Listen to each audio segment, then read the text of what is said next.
दोस्तों किसी भी एग्ज़ाम के अंतर्गत जीएस के लगभग 50% क्वेश्चन रिपीट होते हैं, इसलिए आज से हम घटना चक्र के 5000 क्वेश्चंस की सीरीज स्टार्ट करने वाले हैं। यदि आप यूपीपीसीएस, एमपीपीएससी, बीपीएससी, यूपीआरओ, एआरओ, यूपीट्रिपलएससी आदि किसी एग्ज़ाम की प्रिपरेशन कर रहे हैं तो ये सीरीज़ आपको काफ़ी हेल्पफुल हो सकती है। इस टेस्ट सीरीज़ से आपको लगभग 40 से 50 क्वेश्चंस आपको अपने एग्ज़ाम के अंदर मिल सकते हैं। दोस्तों इस टेस्ट सीरीज़ के अंतर्गत हम डिफरेंट फैक्ट को निमोनिक्स के द्वारा याद करने का प्रयास करेंगे ताकि ये फैक्ट काफ़ी लंबे समय तक हमको याद रह पाए। देखते हैं इसमें बौद्ध संगतियों के बारे में। इतिहास में 4 बौद्ध संगतियों का आयोजन किया गया है। पहली बौद्ध संगति राजगृह में 483 ईसा पूर्व में सप्तपर्णी गुफा में हुई थी। यह बौद्ध संगति हर्यक वंश के शासक अजात शत्रु के शासनकाल में हुई और इसके अध्यक्ष महाकश्यप थे। दूसरी बौद्ध संगति वैशाली में 383 ईसा पूर्व में शिशुनाग वंश के शासक कालाशोक के शासनकाल में हुई और इसके अध्यक्ष सर्वकामी साबकमीर थे। तीसरी बौद्ध संगति पाटलिपुत्र में 251 ईसा पूर्व में हुई और यह मौर्य वंश के शासक अशोक के समय हुई और इस संगति के अध्यक्ष थे मोगली पुत्र तिस। चौथी बौद्ध संगति कश्मीर के कुंडल वन में ईसा की प्रथम शताब्दी के आसपास हुई। यह संगति कुषाण वंश के शासक कनिष्क के समय आयोजित की गई और इस बौद्ध संगति के अध्यक्षता वासुमित्र एवं उपाध्यक्ष इसके अश्वघोष थे। दोस्तों इन चारों बौद्ध संगतियों को याद करने के लिए हमने यहाँ पे एक निमोनिक्स बनाया है। रव पाके, रा से राजगृह हो जाएगा, वा से वैशाली हो जाएगा और पा से पाटलिपुत्र हो जाएगा और के से कश्मीर अथवा कुंडल वन हो जाएगा। तो ये इनके स्थान को इस तरह से हम याद कर सकते हैं और इसके समय को याद करने के लिए हम 4, 3, 2, 1 ये क्रम याद रखेंगे, अर्थात 483 उसी के आसपास 383 फिर 251 और फिर 1 का मतलब हो जाएगा लगभग 1 प्रथम शताब्दी, ईसा की प्रथम शताब्दी। शासनकाल को याद करने के लिए हम एक निमोनिक्स याद रखेंगे। अक आ से हो जाएगा आपका अजात शत्रु, फिर कालाशोक, फिर अशोक, फिर कनिष्क। इसी प्रकार अध्यक्ष को याद करने के लिए हम एक निमोनिक्स बनाएंगे। यहाँ पे बन जाएगा महान, फिर सावक, महान सावक को मोगली ने मित्र बनाया। तो इसका निमोनिक्स हो जाएगा महान सावक को मोगली ने मित्र बनाया। तो इस प्रकार से इसके चारों क्रम को हम निमोनिक्स के माध्यम से याद रख सकते हैं। पहला हो जाएगा रव पाके, दूसरा हो जाएगा 4, 3, 2, 1, फिर हो जाएगा अक और फिर हो जाएगा महान सावक को मोगली ने मित्र बनाया। देखते हैं अगला। यहाँ पे कुछ प्रोजेक्ट टाइगर हैं वाले राष्ट्रीय उद्यान और टाइगर रिजर्व की चर्चा की गई है। तो इसमें से देख लेते हैं कुछ प्रमुख टाइगर रिजर्व। उसमें पहला है नागार्जुन सागर श्रीशैलम टाइगर रिजर्व। ये आपका है आंध्र प्रदेश में और इसको आप याद रख सकते हैं नागार्जुन, ये साउथ के एक्टर हैं तो ये आंध्रा से हैं, इस प्रकार से आप इसको याद रख सकते हैं। फिर इसके बाद है अमराबाद। तो अमराबाद टाइगर रिजर्व आपका तेलंगाना में है तो आप याद रख सकते हैं कि तेलंगाना में हैदराबाद है और हैदराबाद की बिरयानी काफ़ी फेमस है, तो बिरयानी खा के आप अमर हो गए, तो आप ऐसा कुछ याद कर सकते हो। अमराबाद तेलंगाना में है। फिर इसके बाद बुक्सा टाइगर रिज़र्व, तो बुक्सा टाइगर रिज़र्व के लिए ये बी है, बी से बंगाल हो जाएगा, तो बुक्सा टाइगर रिज़र्व आपका हो जाएगा पश्चिम बंगाल में। फिर इसके बाद आता है दूधवा कतरनी घाट टाइगर रिज़र्व, ये है अपने यूपी में, तो यूपी अपना मिल्क प्रोडक्शन में पहले स्थान पे है, तो यहाँ से हो जाएगा दूधवा कतरनी घाट टाइगर रिज़र्व यूपी। इसके बाद देखते हैं ओरंग आप टाइगर रिज़र्व आपका हो जाएगा असम में, और इसको याद करने के लिए रंग यहाँ पे लिखा है, तो ओ से हो जाएगा ऑयल और रंग से हो जाएगा रंग, तो ऑयल का रंग, तो आपका जो ऑयल मिलता है तेल का सबसे अधिक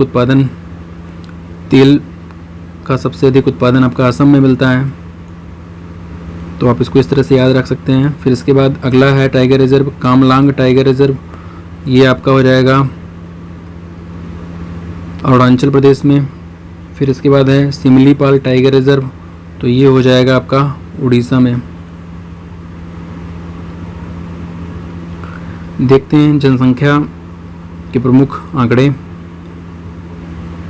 तो यहाँ पे हम देखते हैं 1961 से 1971 के बीच में 24.8% की दशकीय वृद्धि रही।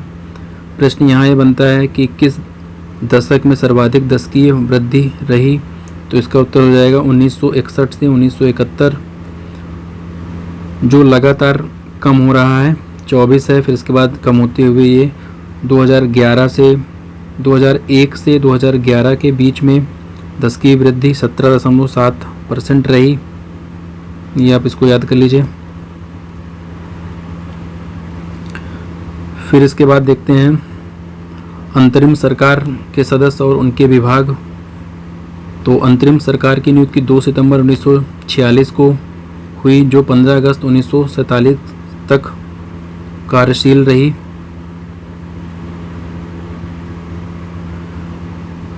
गवर्नर जनरल की एग्जीक्यूटिव काउंसिल को ही अंतरिम सरकार का दर्जा दिया गया, जिसमें कांग्रेस और मुस्लिम लीग दोनों के सदस्य शामिल हुए।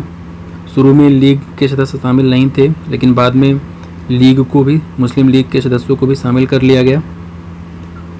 अंतरिम सरकार में 15 मेंबर अथवा 15 मंत्री थे। अंतरिम सरकार के अध्यक्ष तत्कालिक वायसराय वेवल थे। बाद में फरवरी 1947 में माउंटबेटन अध्यक्ष बने और उपाध्यक्ष जवाहरलाल नेहरू जी थे। अब देख लेते हैं अंतरिम सरकार के अंतर्गत विभाग और मंत्रालय का बंटवारा किस प्रकार से था। तो जवाहरलाल नेहरू को राष्ट्रमंडल संबंध और विदेशी मामले का विभाग सौंपा गया था। सरदार वल्लभ भाई पटेल जी को गृह, सूचना और प्रसारण मंत्रालय दिया गया था। डॉक्टर राजेंद्र प्रसाद जी को खाद्य एवं कृषि मंत्रालय दिया गया था। जॉन मथाई जी को उद्योग एवं नागरिक आपूर्ति विभाग दिया गया था। बाबू जगजीवन राम जी को श्रम विभाग दिया गया था।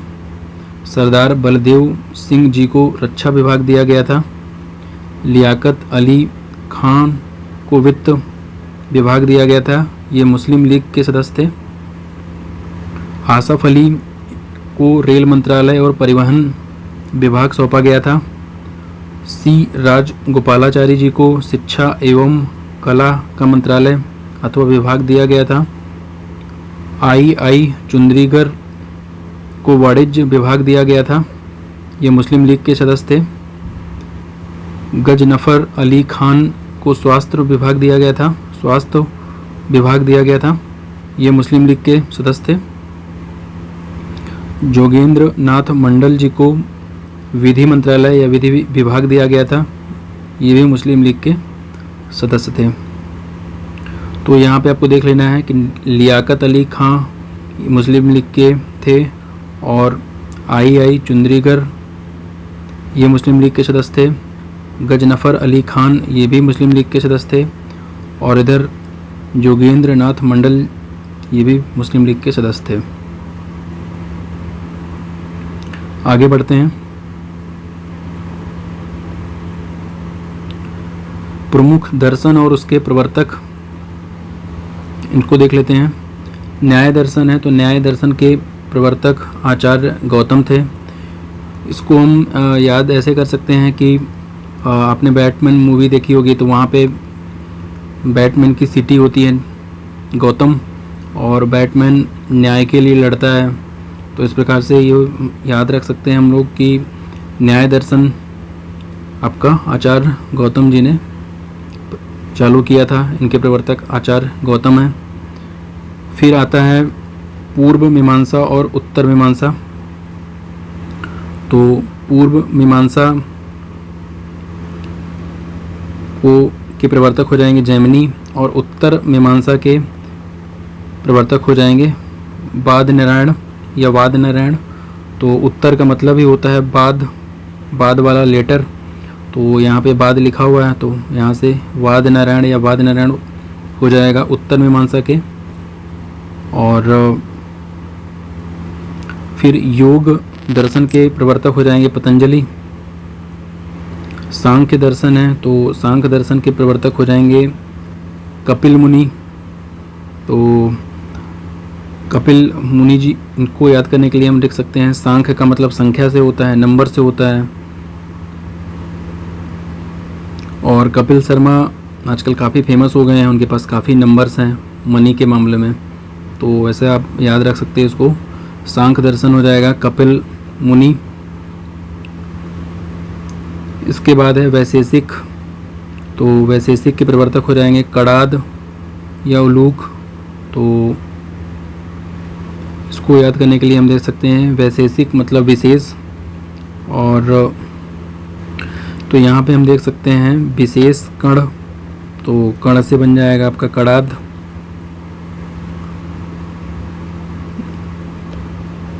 देखते हैं आगे संविधान सभा। तो संविधान सभा की प्रमुख समितियां कौन थी और उन समितियों के अध्यक्ष कौन कौन थे। तो सबसे पहले देख लेते हैं कि संविधान सभा के अस्थायी अध्यक्ष सच्चिदानंद सिन्हा जी थे, और इसके बाद राजेंद्र प्रसाद जी को इसके स्थायी सदस्य बनाया गया था। संविधान सभा के वाइस प्रेसिडेंट एच.सी. मुखर्जी जी थे, और संवैधानिक सलाहकार बी.एन. राव थे। संविधान सभा का गठन नवंबर 1946 को किया गया था, जो 25 जनवरी 1950 तक कार्यशील रही। संविधान सभा का सबसे पहला विचार 1934 में एम.एन. राय द्वारा दिया गया था। फिर आगे चल कर के 1935 में इंडियन नेशनल कांग्रेस के द्वारा भी संविधान सभा को बारे में प्रस्ताव प्रस्तुत किया गया।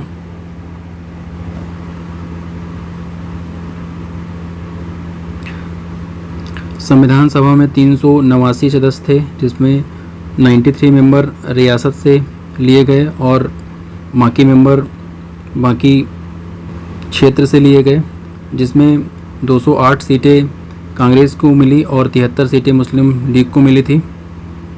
संविधान सभा में सिंगल ट्रांसफरेबल वोटिंग के माध्यम से सदस्यों का चुनाव किया गया। अब देख लेते हैं कि प्रमुख समितियां कौन कौन सी थी और उनके अध्यक्ष कौन कौन थे। तो उसमें सबसे पहले देखते हैं प्रारूप कमेटी। उसके अध्यक्ष डॉक्टर भीमराव अम्बेडकर जी थे। प्रारूप कमेटी में 7 सदस्य थे।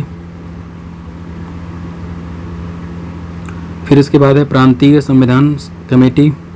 इसके अध्यक्ष सरदार वल्लभ भाई पटेल जी थे। इसके बाद है राष्ट्रध्वज संबंधी तदर्थ कमेटी। इसके अध्यक्ष डॉक्टर राजेंद्र प्रसाद जी थे। संघ संविधान कमेटी, इसके अध्यक्ष जवाहरलाल नेहरू जी थे। राज्यों के लिए समिति के अध्यक्ष जवाहरलाल नेहरू जी थे। मौलिक अधिकारों एवं अल्पसंख्यकों संबंधी परामर्श समिति के अध्यक्ष सरदार वल्लभ भाई पटेल जी थे। वहीं मौलिक अधिकारों की सब कमेटी या उप समिति के अध्यक्ष जे.बी. कृपलानी जी थे। और अल्पसंख्यकों की उप समिति के अध्यक्ष HC मुखर्जी जी थे। प्रक्रिया के नियम संबंधी कमेटी के अध्यक्ष राजेंद्र प्रसाद जी थे और राष्ट्र ध्वज संबंधी कमेटी के अध्यक्ष भी राजेंद्र प्रसाद जी थे। हाउस कमेटी अर्थात सदन कमेटी के अध्यक्ष B पट्टाभी सीतारामैया जी थे। Committee for function of constitutional assembly के अध्यक्ष GB मावलंकर जी थे।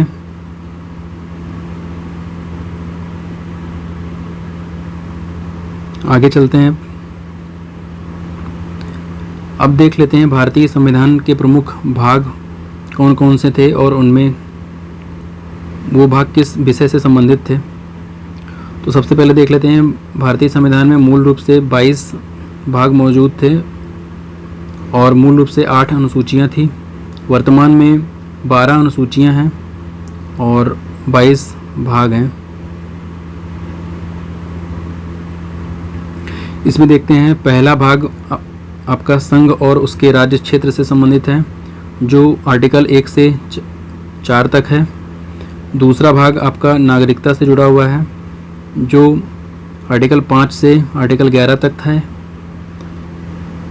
भाग 3 मूल अधिकारों से जुड़ा हुआ है जिसका विस्तार आर्टिकल 12 से लेकर के आर्टिकल 35 तक है। भाग 4 DPSP अर्थात राज्य के नीति निदेशक तत्वों से जुड़ा हुआ है जिसका विस्तार आर्टिकल 36 से लेकर के आर्टिकल 51 तक है, 51 तक है। भाग 4A या 4 का संबंध फंडामेंटल ड्यूटी मूल कर्तव्यों से है जिसका उल्लेख 51A में है। वहीं भाग 5 संघ से संबंधित है जिसका विस्तार अनुच्छेद 52 से लेकर के 151 तक है। इसके अंतर्गत कार्यपालिका, विधायिका और न्यायपालिका तीनों की चर्चा की गई है। भाग 6 आपका राज्य सरकारों से संबंधित है जिसका विस्तार आर्टिकल 152 से लेकर के आर्टिकल 237 तक है। इसमें भी राज्य सरकारों की कार्यपालिका, विधायिका और न्यायपालिका की चर्चा है। भाग 9 आपका पंचायत से जुड़ा हुआ है जिसमें आर्टिकल 243 से लेकर के 243 अड़ा तक है। भाग 7 को बाद में निरसित कर दिया गया है। भाग 8 यूटी से संबंधित है जिसका विस्तार 239 से लेकर के 242 तक है। भाग 9 पंचायत है। भाग 9A नगर पालिका से जुड़ा हुआ है। भाग 9B सहकारी समितियों से जुड़ा हुआ है। भाग 10 अनुसूचित जाति एवं जनजाति क्षेत्र के प्रशासन से संबंधित है। भाग 11 से लेकर के भाग 14 तक केंद्र राज्य संबंधों की चर्चा है। भाग 14A में ट्रिब्यूनल्स की चर्चा है। भाग 15 में निर्वाचन की चर्चा है जिसका विस्तार 324 से लेकर के 329 तक है। भाग 16 में अनुसूचित जाति, जनजाति, पिछड़ा वर्ग एवं आंग्ल भारतीयों से संबंधित विशेष उपबंध है जिसका विस्तार 330 से लेकर के 342 तक है। भाग 17 राजभाषा अथवा भाषा से जुड़ा हुआ है जिसका विस्तार 343 से लेकर के 351 तक है। भाग 18 आपातकालीन उपबंधों से जुड़ा हुआ है जिसका विस्तार 352 से लेकर के 360 तक है, जिसमें राष्ट्रीय आपातकाल, राष्ट्रपति शासन और वित्तीय आपातकाल तीनों की चर्चा की गई है। 352 राष्ट्रीय आपातकाल, 356 राष्ट्रपति शासन और 360 वित्तीय आपातकाल को संदर्भित करता है। भाग 20 संविधान संशोधन से संबंधित है। यह प्रक्रिया आर्टिकल 368 के तहत संचालित की जाती है। दोस्तों, ये पॉलिटी का ये सेक्शन काफ़ी इम्पोर्टेंट है। इससे 1 या 2 क्वेश्चन निश्चित रूप से मिलते हैं। बाकी संविधान सभा प्रमुख दर्शन और उसके प्रवर्तक, ये भी काफ़ी इम्पोर्टेंट है। और अंतरिम सरकार से जुड़े हुए जो भी प्रश्न बनते हैं वो भी बहुत ज़्यादा इम्पोर्टेंट हैं। हर साल 1 या 2 क्वेश्चन इससे बन जाते हैं। और इम्पोर्टेंट टाइगर रिजर्व भी काफ़ी इम्पोर्टेंट है।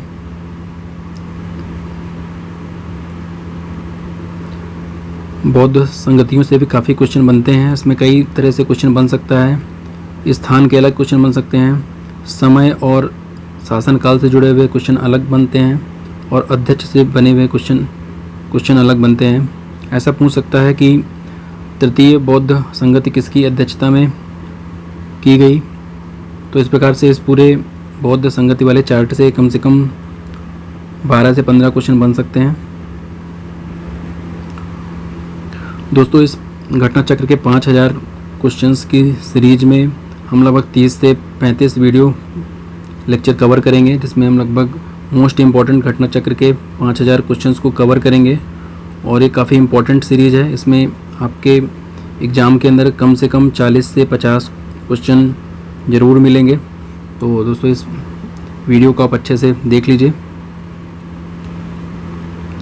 दोस्तों, मिलते हैं अगले वीडियो में।